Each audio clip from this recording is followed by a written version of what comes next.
into my new program called Timeout With Thevoice on the Nigerian Voice Television. The television station is an online Nigerian community channel operating from South Africa. My name is Olaniyi Abodedele, but as you know, many of you call me The Voice. On Timeout With Thevoice, I'll be analyzing social and community issues, important news, Nigerian events, entertainment, as well as interviews with those who matter in South Africa and around the world. Please subscribe to NTV Television on YouTube by clicking the subscription button and also click on the bell icon so you get notified anytime we post new videos on the channel. If you have any social or community issues, news that concerns Nigerians in South Africa, or whenever you're having an event you want us to showcase on the channel, do contact us. Our contact details are on the screen. Today on Timeout With Thevoice, I'll take you on a journey embarked upon by the Yoruba 1voice group agitating for an independent Oduduwa nation. The group embarked on a peaceful protest supported by the indigenous people of Biafra, IPOD. Protest took place today, 1st of October 2020, Nigeria's 60th Independence Day, Nigeria's Diamond Anniversary, a significant day in the history of the Federal Republic of Nigeria. The groups took their protest to the British High Commission and to the High Commission of the Federal Republic of Nigeria, both in Pretoria. For you, our viewers, who do not know who the people of Oduduwa are, the Oduduwa people are the indigenous people of the southwestern region of Nigeria, known as the Yorubas, with a population in the range of about 16 million. At 10 a.m., people had started to gather at the premises of the Pretoria Art Museum in Arcadia, the approved takeoff point by the South African Metro Police. At around 11:30 a.m., the protest started. They proceeded to the British High Commission, where they submitted their memorandum to the British High Commissioner, Ambassador Nigel Khan.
So thank you very much, South Africa, for giving us the opportunity to show the world what we really want as a people.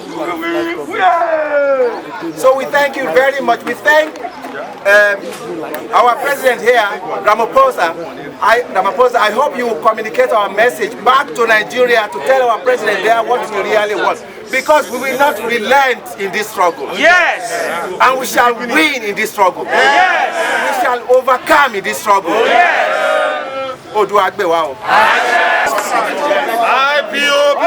one family. IPOB, one family. One family. IPOB, Oduduwa, one voice. Oduduwa, one voice. Oduduwa. Thank you, ladies and gentlemen. My name remains Isu Ogechukwu, the coordinator of indigenous people of Biafra, South Africa. We are here to come and in solidarity with our Oduduwa counterparts. This is not the first time we are doing something like this. We've been trying to make the South African authorities to understand what we are going through. Let me just borrow a leaf from what the previous speaker said. Nigeria was created for exploitation purpose by the Britain. You know, I don't like hiding word. It was created without the consultation of the indigenous people. Oh yes. All of a sudden, you just wake up one morning, you tell the South and the North Protectorate, now you join together, your name is Nigeria. And Nigeria has no meaning. The meaning of Nigeria is nigger area. If you call somebody a nigger in US, you go to prison. People bear the name Nigeria out of ignorance. Speak authority. People bear the name Nigeria, they accept the identity out of ignorance. So what we are trying to say is that Britain, the experiment you made in 1914, good enough that you said that is a 100 years experiment, which officially expired in 2014. In other words, Nigeria as a nation has expired since 2014. Yes, sir. You cannot hold people against their will. You cannot hold people against their will. Okay, Nigeria was created in 1914. My grandfather was born in 1902. In other words, my grandfather was not a Nigerian. Who was my grandfather before the British came?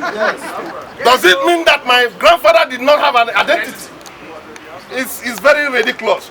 So what we are saying here precisely, we have resolved that it's either we get our independence or we die getting our independence. It is not negotiable. No. What we come here to do is to put it on record so that when it will be happening at home, you will say that a time like this, people like this came and reported so incident. In Nigeria, we, the indigenous people of Biafra, are called terrorists. Terrorists without gun. Terrorists without even jackknife. But you keep on arming the Fulani henchmen who are carrying AK-47, killing the indigenous people on daily basis. You don't want to report it. You never tag them terrorists. But you say that we are terrorists. Well, we are privileged to be in South Africa where people, men of valor, stood on their voice to say enough is enough. That is why we are here in South Africa today, because men stood and said no to apartheid regime. That is exactly what we are doing today. Yes. I am very, very happy that our Oduduwa brothers, they have also reasoned with us to see the reason why the name Nigeria ceased to exist. All this I have to say. I don't have much to say. We must continue until we get to our destination. Thank you, Lord.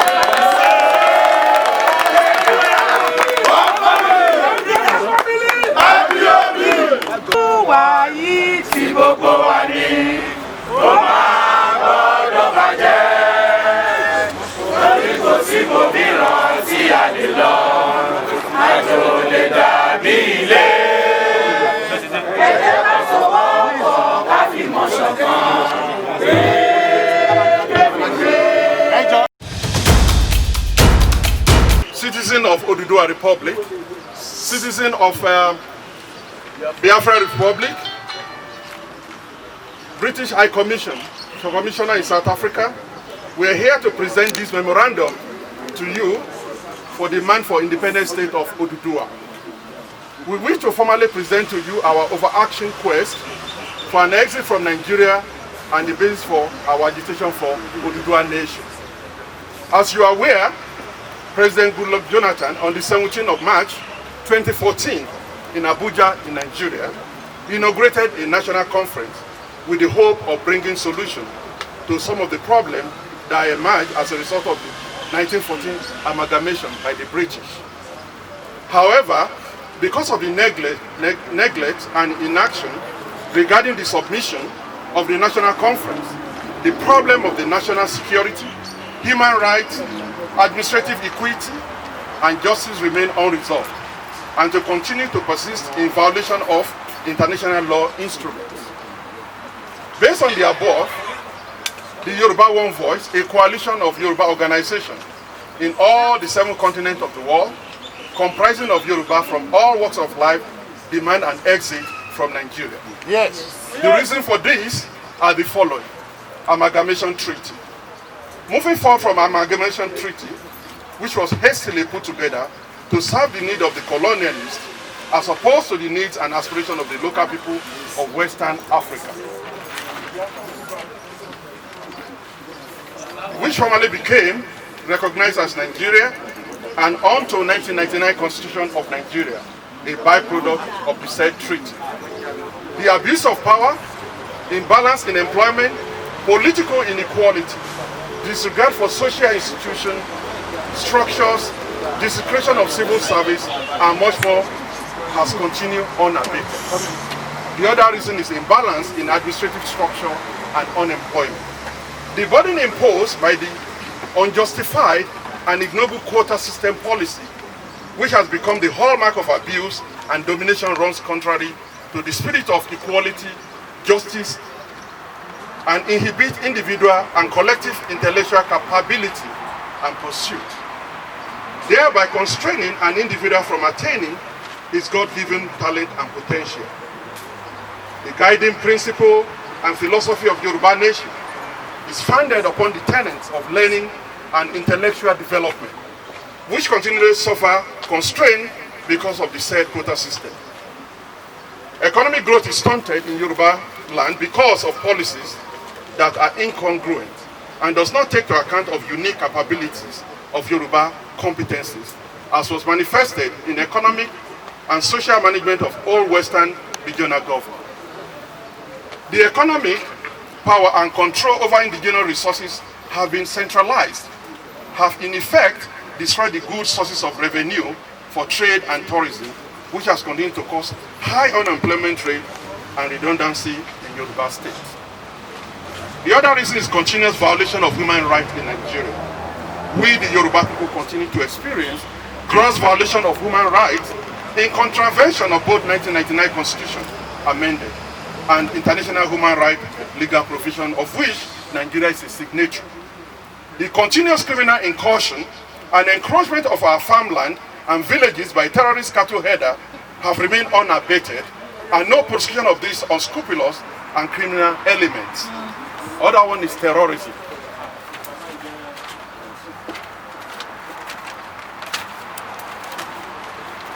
For more than a decade, Nigeria's sovereignty has continuously been under armed attack by Boko Haram terrorist organization, classified by the Global Terrorist Index as the third highest ranking terrorist organization in the world. As such, the terrorist issue in Nigeria has gone beyond the capacity and capability of Nigerian government, which has obviously and apparently negotiated support for terrorist organizations through obnoxious legislation and policies.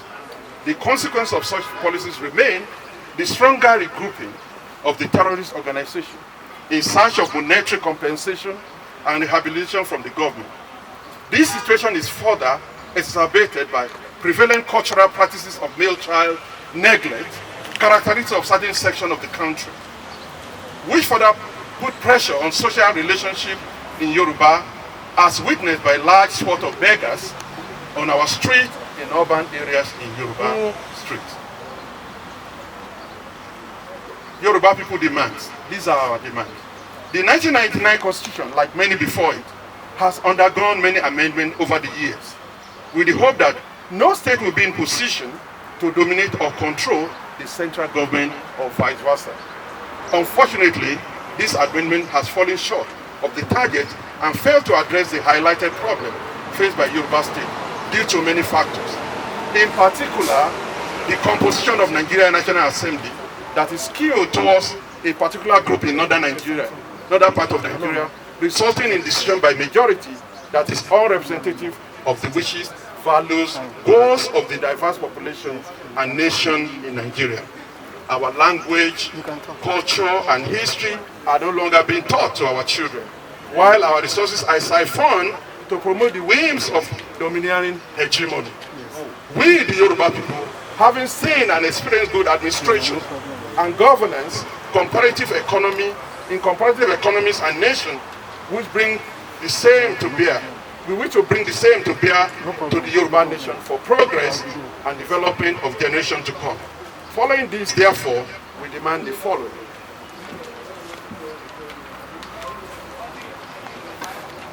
A peaceful decoupling of Yoruba territory from Nigeria. We, the Yoruba people, demand for the decoupling of Yoruba territory.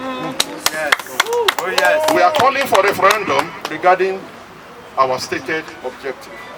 Conclusively, the High Commissioner, it is the interest of Yoruba nation to exit the current political format. In its place, a Yoruba nation that will live peacefully with our neighbors in accordance with the relevant international law. We, the Yoruba people, thank you for taking our time, attend this briefing, or to submit this memorandum, and pass our demand to the British government. And this message should reverberate all over the world. God bless Oduduwa nation. Amen. Amen. Dr. Shino Kolomo, Secretary General Yoruba 1voice worldwide. Thank you so much. We appreciate your time. This is Can I present our memorandum to you, sir?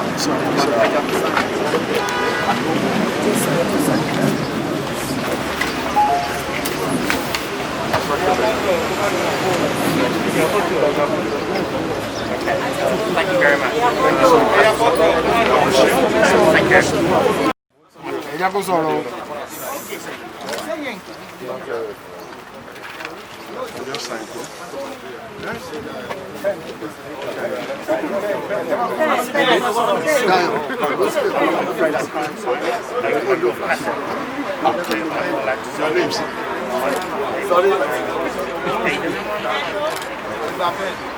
Okay, thank you very much.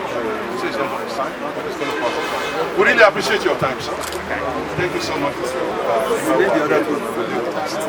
Thank you. Yeah, okay, sorry, sir. High Commissioner, sir. We, the Biafran people, also want to hand over our memorandum. The Biafran people, they are in solidarity with us. They also want to hand over a memorandum for the mind of the state from Nigeria. Please receive it from them. Okay. Reading it really necessary. I think we have a copy of that. Let's have the copy and hand over to them. Yeah. Can you do that for me?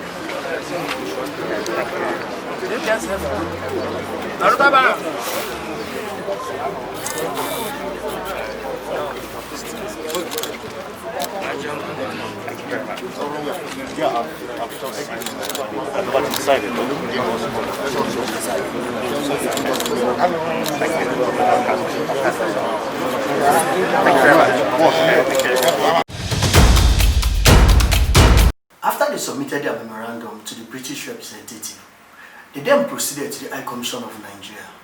At the High Commission of Nigeria, there was no representative to accept their memorandum as it was a public holiday.